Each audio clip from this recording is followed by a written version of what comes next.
Welcome to another episode of the Crystal Beam podcast. Recall that last year we launched the inaugural edition of the podcast and informed you that we are coming up with something different, particularly as it concerns politics, development, governance within the Niger Delta region of Rivers State, and of course, by extension, other regions. We're going to be discussing national issues, particularly as it affects the people of this region. My name remains Chief Christy Oby Ndukwe. Yes, some of you remember me as the publisher of the Beam newspaper, and like I said the last time, I had my column, which was the Crystal, and a combination of the two gave us the name, the Crystal Beam podcast. So I want you to join us today as we look at contending issues, controversial issues, burning issues, particularly as it has to do with the current election or selection of the President General of Ohanaeze Ndigbo, the apex socio-cultural organization of the Igbos worldwide. The Igbos of the hinterland, the coastland, those at home, and in the diaspora. It was established, or it started as an organization as far back as 1976. But that is not to say that that's when they found their identity.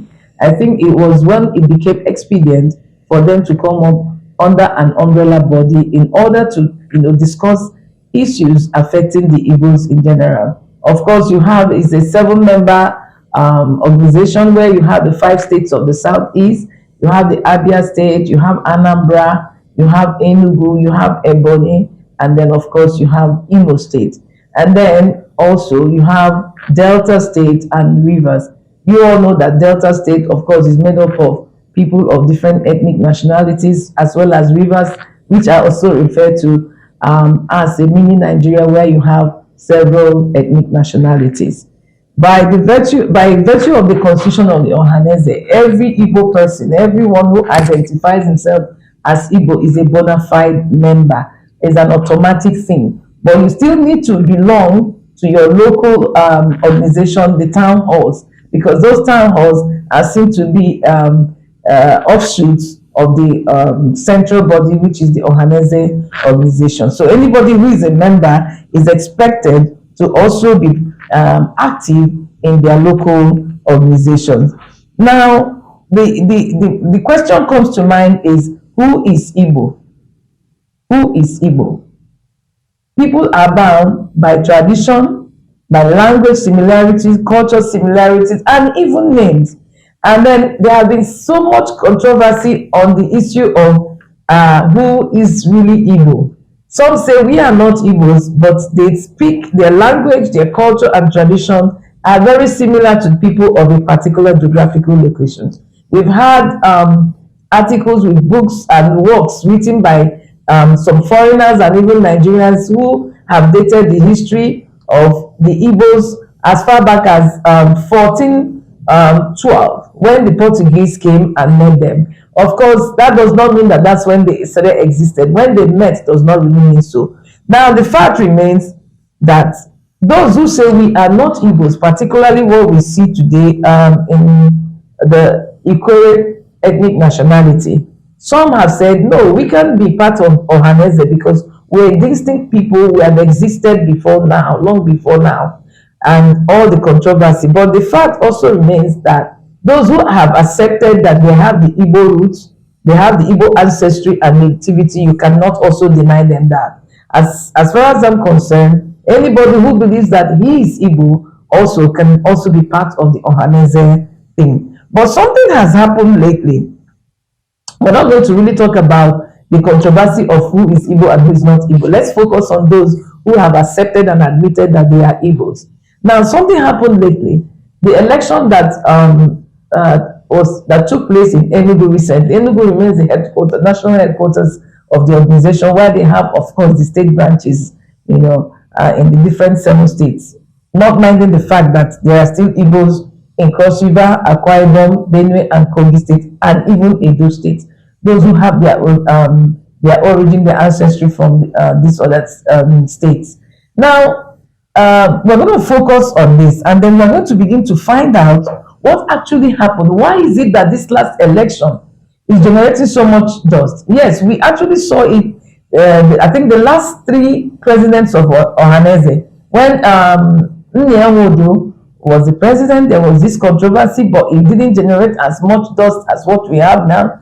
Nyewodo, who is from Enugu State, in Soka precisely, was the the President General, where Uche Okuku, who is Rivers, served as the Secretary General then. Then after Nelt's tenure, we also had George Obiozo, who's from Imo State, and then when he died, we also had Emmanuel Iwayang, Chief Emmanuel Iwayang, who also died even before his tenure expired. That's also from Imo State. But by virtue of the organization's constitution, it's the turn of Rivers to produce the President General. And that's for those who are part of the organization, not for those who say they are not Igbos. Now, we've had names from Rivers in the recent times. In the past 20 years, the likes of Chief Omenazu Jackson, who is from Oby Ndukwe local government area of Rivers State. We also have Uche Okuku, of course, who had served as Secretary General of Jackson. Omenazu is a member of the Imo Obi Council and a member of General Assembly. You know, these are the highest organs of the organization. We also have the likes of Fineface Amici, who is also from Eche and a member of the Ohanaeze group. And then in the past, we had the likes of Chief Emmanuel Agoma, we had Jackson P, we had Senator Obi Wali, we also had Senator Francis Ella, we had Chief Sisi Muche, we had so very many of them, and the Okobule one of DS. I remember these are some of them are Ikwere, some of them are Eche, some of them are Ahoda, Oma, and the rest of them. These are all Rivers men who were part of the Ohanaeze thing at the level where even one of them had served as the Secretary General of the organization then. You know, so I don't understand why the controversy is raging now, but I think it actually goes beyond just who the Ikweres are, whether they are Igbos or not. There's a group that says they are Igbos, and the group says we are not Igbos.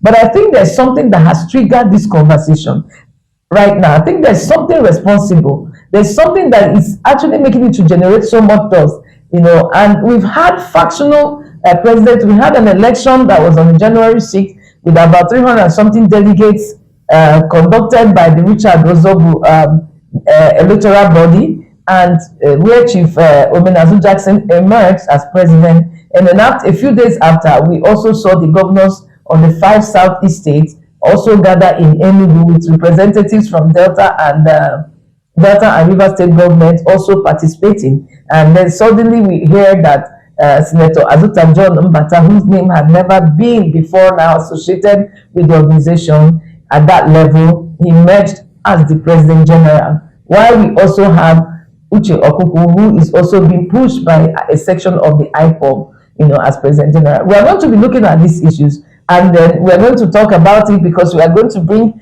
one of the serious contenders to that seat, and then let us hear from him and see and have a discussion to really know what is responsible for the crisis, the controversy, and the way forward. Join me as we go on.